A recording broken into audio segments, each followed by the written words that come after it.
밤 11시 TV 보다가 출출해서 먹은 과자 한 봉지. 별것 아닌 것 같은데 새벽 2시까지 뒤척이게 만드는 진짜 이유 알고 계신가요? 오늘은 많은 시니어분들이 무심코 하시는 야식 습관이 어떻게 수면을 방해하는지, 그리고 어떻게 하면 편안한 밤을 되찾을 수 있는지 함께 이야기해 보려고 합니다. 그냥 조금만 먹었는데 영순 씨는 요즘 잠을 제대로 못 자고 있었습니다. 침대에 누워도 한두 시간은 뒤척이다가 겨우 잠들고 새벽에 또 깨서 다시 잠들기까지 한참이 걸렸습니다.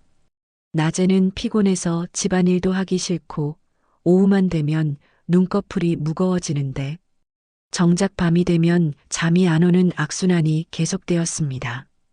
처음에는 나이 들면서 잠이 줄어드나 보다 생각했습니다. 주변 친구들도 다들 잠 못 잔다고 하니까요. 하지만 낮에 졸리고 밤에 깨는 게 반복되다 보니 체력도 떨어지고 기분도 우울해졌습니다. 병원에 가봐야 하나 싶었지만 수면제를 먹게 되면 의존하게 될까봐 망설여졌습니다. 그러던 어느 날 딸이 집에 놀러 왔다가 영순 씨의 야식 습관을 눈여겨보게 되었습니다. 저녁 식사는 6시쯤 하는데 밤 10시쯤 되면 어김없이 과자나 빵을 꺼내 먹는 모습이었습니다. 엄마, 밤에 간식 드시네요? 딸의 말에 영순 씨는 대수롭지 않게 대답했습니다. 저녁 먹고 시간이 좀 지나니까 출출해서 조금만 먹는 거야. 많이 먹는 것도 아닌데. 하지만 딸은 걱정스러운 표정으로 말했습니다. 엄마 요즘 잠 못 주무신다고 하셨잖아요. 혹시 야식이랑 관계 있는 거 아닐까요? 영순 씨는 처음엔 반신반의했습니다. 과자 몇 개 먹는 게 수면이랑 무슨 상관이 있을까 싶었으니까요. 하지만 그날 밤부터 유심히 관찰해 보니 확실히 패턴이 보였습니다. 야식을 먹은 날은 더욱 잠들기 어려웠고 자다가도 속이 불편해서 깨는 일이 잦았습니다. 가슴이 답답하고 소화가 안 되는 느낌도 들었습니다. 반대로 어쩌다 야식을 먹지 않은 날은 그나마 잠들기가 수월했던 것 같았습니다. 많은 시니어분들이 영순 씨처럼 야식 습관과 불면증의 연결고리를 잘 인식하지 못하십니다. 조금만 먹었는데 배고픈데 어떻게 하는 마음으로 무심코 먹게 되는 야식이 실은 수면을 방해하는 주범일 수 있습니다. 그렇다면 왜 밤에 먹는 음식이 잠을 방해할까요? 우리 몸은 저녁이 되면 자연스럽게 휴식 모드로 전환됩니다.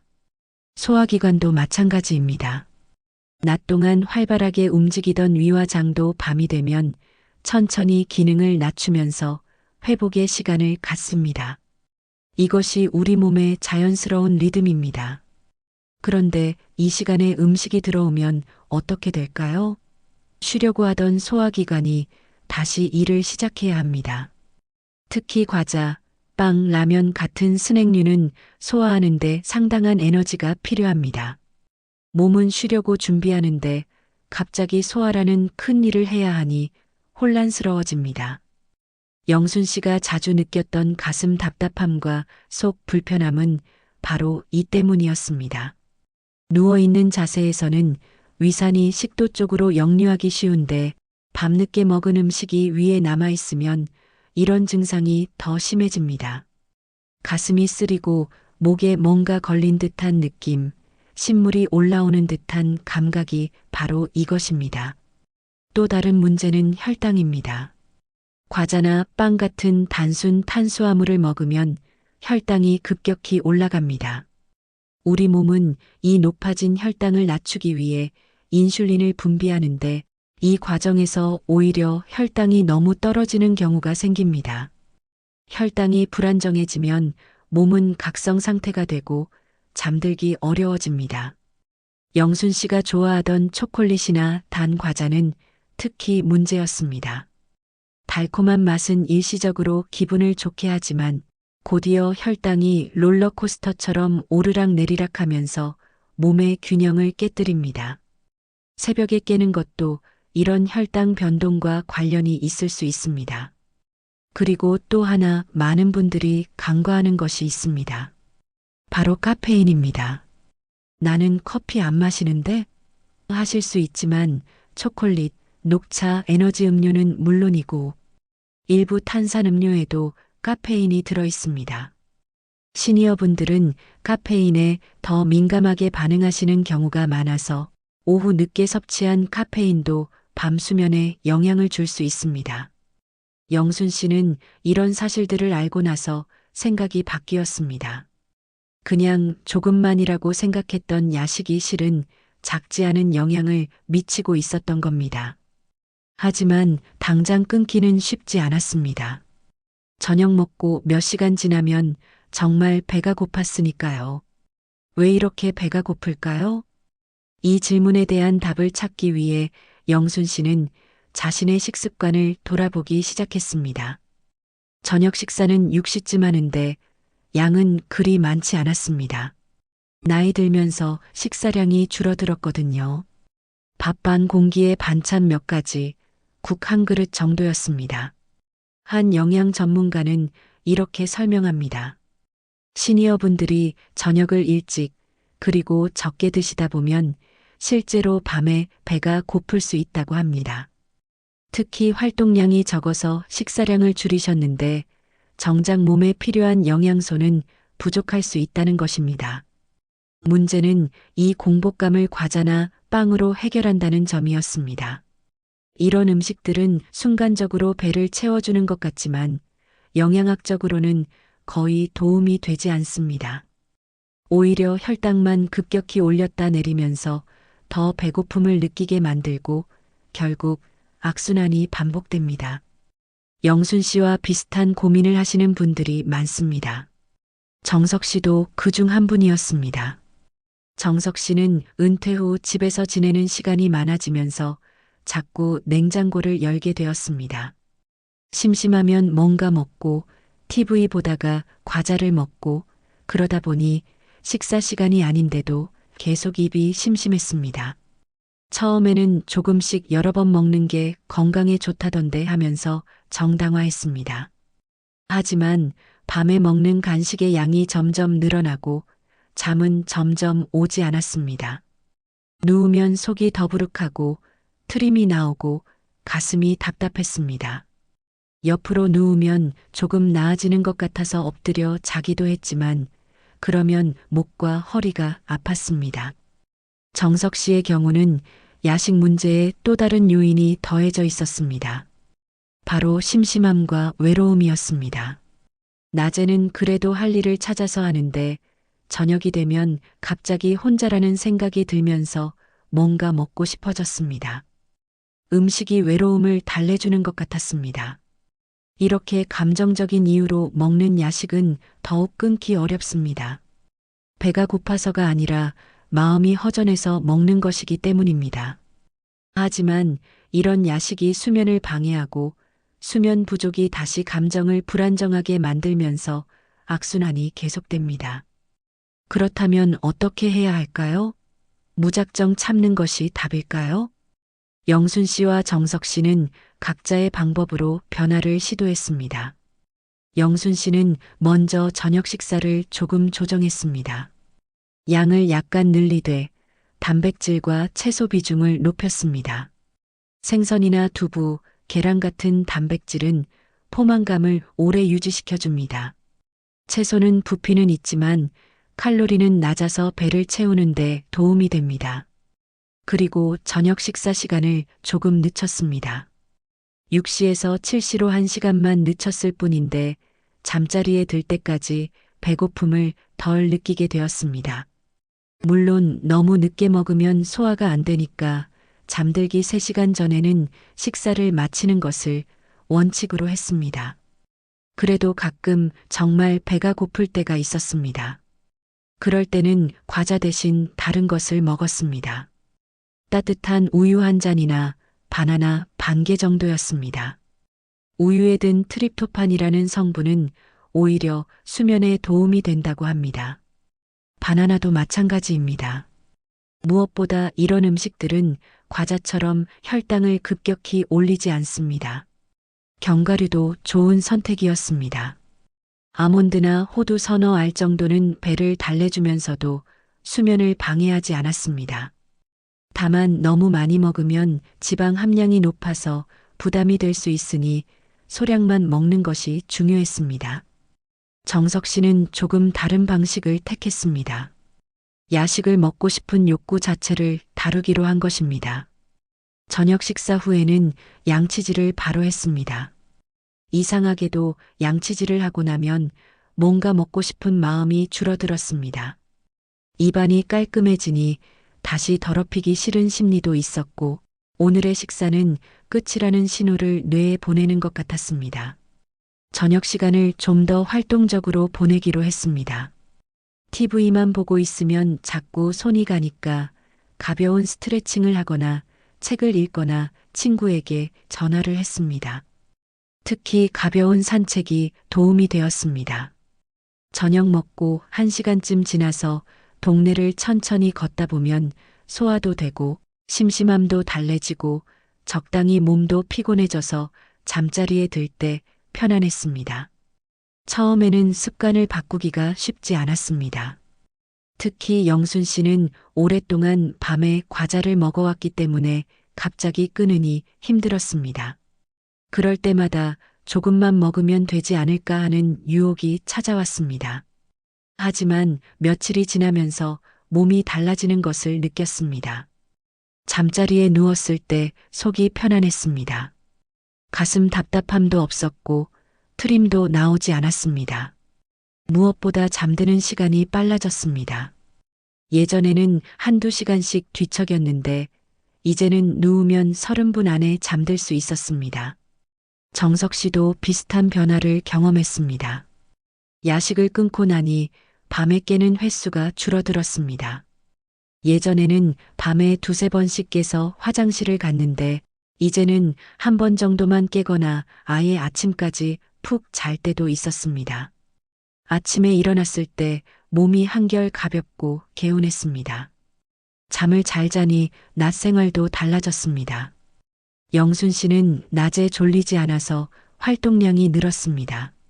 친구들과 만나는 약속도 더 즐겁게 지킬 수 있었고 집안일도 의욕이 생겼습니다. 기분도 한결 나아졌습니다.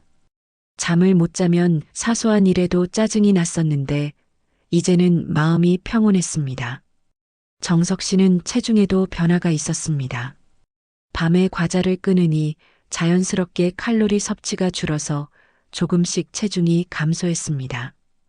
배 나온 것이 조금 들어가니 옷도 더 잘 맞았고 거울을 보는 것도 덜 부담스러웠습니다. 물론 모든 날이 완벽하지는 않았습니다.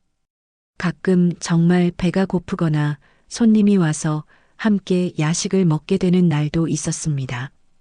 그럴 때는 다음 날부터 다시 원래 습관으로 돌아가면 되었습니다. 완벽을 추구하기보다는 대체로 지키는 것이 중요했습니다.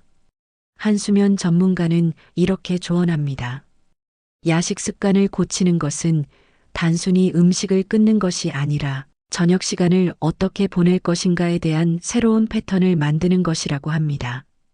무작정 참기보다는 저녁 식사의 질을 높이고 대체 활동을 찾고 정말 필요할 때는 수면에 방해되지 않는 간단한 음식으로 대체하는 것이 현실적이라고 합니다. 특히 시니어분들의 경우 젊은 사람들보다 소화 기능이 약해져 있어서 야식의 영향을 더 크게 받을 수 있습니다. 위산 분비가 줄어들고 위장 운동도 느려져서 같은 양을 먹어도 더 오래 소화가 안 됩니다. 그래서 젊을 때는 괜찮았던 야식 습관이 나이가 들면서 문제가 되는 것입니다. 또한 많은 시니어분들이 복용하시는 약들도 고려해야 합니다. 혈압약이나 당뇨약 같은 경우 식사 시간과 관련이 있는데 밤에 간식을 먹으면 약의 효과에도 영향을 줄 수 있습니다. 이런 부분은 담당 의사와 상담하시는 것이 좋습니다. 영순 씨는 이제 친구들에게도 자신의 경험을 이야기합니다. 나도 처음엔 야식이랑 잠이 무슨 상관인가 싶었는데 막상 끊고 나니 정말 다르더라고. 친구들도 관심을 보였습니다. 나도 요즘 잠을 못 자는데 한번 해봐야겠네.